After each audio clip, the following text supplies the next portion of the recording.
The Mom Test by Rob Fitzpatrick. Summary.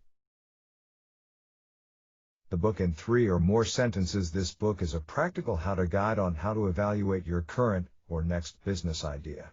Rob Fitzpatrick, the author, gives us all the tools we need to talk to customers, navigate through the noise, and learn what people really want. The Mom Test will basically teach you how to ask good questions so you can prevent people from lying and throwing fake compliments about your idea. So if you've fallen in love with a new business idea and you want to figure out if it has legs before quitting your job, this book is for you. The core idea: you shouldn't ask people whether your business idea is good. It's a dumb question because people will lie to you. Instead of talking about your concept, ask people about their lives and about their problems. This way you'll gather enough data, iterate on your business venture, and create a product people will actually want to buy. 6 key lessons from the Mom Test. Lesson number 1. Don't ask anyone whether your business is a good idea, aka the Mom Test. Lesson number 2. Transition from bad conversation to good one by avoiding flaw. Lesson number 3. Stop seeking approval. Lesson number 4. Love bad news. Lesson number 5. Ask your potential customers for help. Lesson number 6. Find your specific customer segment, customer slicing. Lesson number 1. Ask anyone whether your business is a good idea, aka a Mom Test. The main point the author is trying to make in the book is simple. People will always say that your idea is good because they don't want to hurt your feelings. This is especially true if you ask your mom. By asking someone, "Hey, I have an idea for starting a business about X. What do you think?" You're basically begging them to say yes. That's why in 99% of the cases you'll hear, "That's a great idea. Go for it." But collecting false positives is something you don't want as an entrepreneur. If you're serious about your business, you need to understand the real problems of the people you're targeting before devoting a couple of years into something that might potentially sink. So, the question here is how? By having a useful conversation. Here are the 3 simple rules that the author calls the Mom Test. The Mom Test: talk about their life instead of your idea. Ask about specifics in the past instead of generics or opinions about the future. Talk less and listen more. It's called the Mom Test because it leads to questions that even your mom can't lie to you about. When you do it right, they won't even know you have an idea. Rob Fitzpatrick tweet. Lesson number 2. Transition from bad conversation to good one by avoiding fluff. The world's most deadly fluff is, "Oh, definitely buy that." Rob Fitzpatrick. If you rely on a single "I will definitely buy that" claim to start working on a specific product, you're surely entering a trap. When talking to customers, you need a fluff filter, a way to distill the important information and get some specifics so you can bring out the information you're looking for. That's whether or not you should start working on your current idea. In a lot of occasions, people are simply complaining, they are not looking for solutions. If this is the case, you need to realize this quickly and move on with your life. Talk to someone else or abandon that specific idea. The following questions will help you when talking to people about their problems. Tell me more about your problem. What makes this so awful for you specifically? Talk me through the last time that happened. Have you tried doing something to fix this? What else have you tried? How are you dealing with it now? What will be the perfect solution for you? Talk me through the last time that happened. If people don't care enough to try solving their problem, this means that they aren't going to care about your solution. These people are complainers, not potential customers. If there is a problem though, and they don't like the current solutions, you might have found something. Lesson number 3.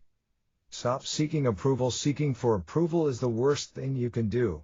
Compliment seekers are usually selfish narcissists who don't really care about others. They simply want fame and money. However, your product can't succeed if you don't care about others. After all, your product should solve other people's problems, not yours. Fishing for compliments when talking to others about your idea usually looks like this: "I'm thinking of starting a business. So, do you think it will work? I had an awesome idea for an app. Do you like it? So here's that top secret project I quit my job for. What do you think? No, I don't think you get it. Yes, but it also does this." Anyone will say yes to your idea if you talk non-stop about it. But usually, the truth is on the other side of the coin. Instead of talking all the time, you can learn more useful information is to simply talk less and listen to what the other person is saying. Like, really listen and take notes along the way. You can't learn anything useful unless you're willing to spend a few minutes shutting up, even if you have something really smart to say. Rob Fitzpatrick. Lesson number 4. Love bad news. If you hustle together $50,000 to start your business and spend all $50,000 on your first idea only to see it fail, that's bad. On the other hand, if you have $50,000 and spend $5,000 to learn you're running down a dead end, that's awesome. You can use the rest to find a viable path to your goal. Rob Fitzpatrick. It's bittering when you realize that your idea sucks, especially when you're about to start. At least that's what people think. But it's quite the opposite. If you have an exciting idea for a brand new product and you go talk to a bunch of potential customers who don't actually care about it, then that's a great result. You just saved yourself a couple of months, even years, and probably a huge investment. People avoid asking hard questions because they're afraid of the answer. But realizing that your idea sucks right from the start is the best thing that can happen to you. Remember, when you're talking to people about your idea, what you really want is to learn the truth. Lesson number 5.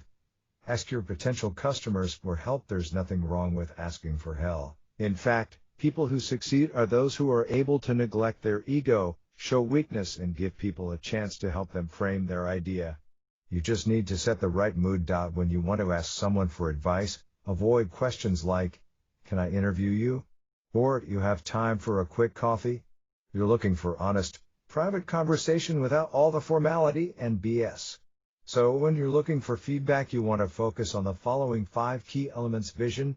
Don't mention your idea. You just say that you're looking for ways to solve problem X.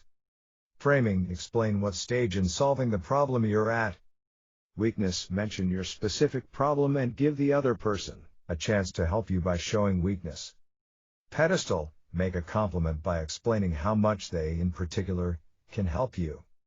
Ask for help. By following the above structure, you can set the right expectations and avoid being countered by dishonest comment or badly rejected. Here's the above framework in practice directly from the book. Hey Pete, I'm trying to make desk and office rental less of a pain for new businesses. Vision. We're just starting out and don't have anything to sell, but want to make sure we're building something that actually helps. Framing. I've only ever come at it from the tenant's side and I'm having a hard time understanding how it all works from the landlord's perspective. Weakness. You've been renting out desks for a while and could really help me cut through the fog. Pedestal.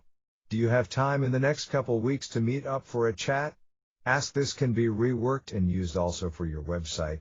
For example. Lesson number 6. Find your specific customer segment. Customer slicing. Before we can serve everyone, we have to serve someone. Rob Fitzpatrick. Tweet. If your customer segment is too broad and if you're saying yes to every potential request, you're spreading yourself too thin. You don't need more features, you need more features removal. Or in other words, you can't serve everyone. Especially in the beginning, you need to first figure out the group of people who are most likely to buy your product. Once you know, think about where you can find them. At health food stores, hanging online on health forums or Facebook. Search. Getting specific about who your ideal customers are is allowing you to filter out all the noise and properly schedule your time. You will know exactly who to talk to, what to implement, and how to really solve the problem these guys are experiencing. This is called customer slicing. You're basically drilling down into a specific group of people to find what they really want and is it going to be rewarding to build a business around them. Also, by getting specific, it becomes easier to find these group of people. For instance, it's a lot easier to find where vegans reside instead of searching for the generic for people who want to be healthy. Love taking notes? Download the worksheet. Worksheet. Actionable notes. What's wrong with your idea? What are you planning to build? Be specific, concrete. But before you start, ask yourself the following. What's wrong with your idea? Before you start doing something, anything, you first need to understand how it might go wrong. Tighten your segment. You can't build a product for everyone. You need to get specific. Narrow down your options. Find out a group of people you want to serve and focus on them.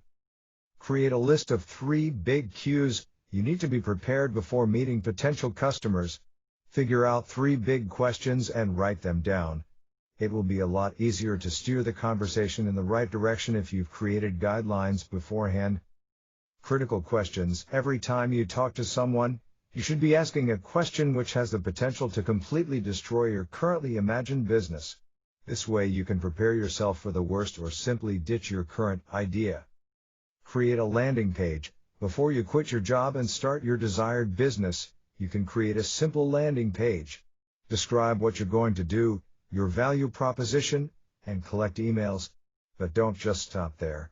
Once you gain leads, reach out to those users and talk to them. Commentary and my personal takeaway, as the author mentions in the book, you shouldn't ask anyone if your business is a good idea. It's a bad question and everyone will lie to you at least a little. Instead, you need to talk about their life instead of your idea. The MOM test is an amazingly simple, down-to-earth guide on how to talk to your customers before building your thing. It's full of specific examples of good and bad approaches, and reasons why a certain approach is good or bad. It's probably the best book about validating startup ideas. The main thing I learned from the MOM test, though it's really hard to point only one, is this: ask people for their honest advice without mentioning your idea, and don't talk while they're speaking. Notable quote: stop seeking approval. As we've seen, compliments are dangerous and sneaky. So if we can nip them in the bud before they bloom, so much the better. Rob Fitzpatrick. In early stage sales, the real goal is learning. Revenue is just a side effect. Rob Fitzpatrick. It boils down to this: you aren't allowed to tell them what their problem is, and in return, they aren't allowed to tell you what to build. They own the problem, you own the solution. Rob Fitzpatrick. First, customers are crazy. Crazy in a good way. They really, really want what you're making. They want it so badly that they're willing to be the crazy person who tries it first. Keep an eye out for the people who get emotional about what you're doing. Rob Fitzpatrick.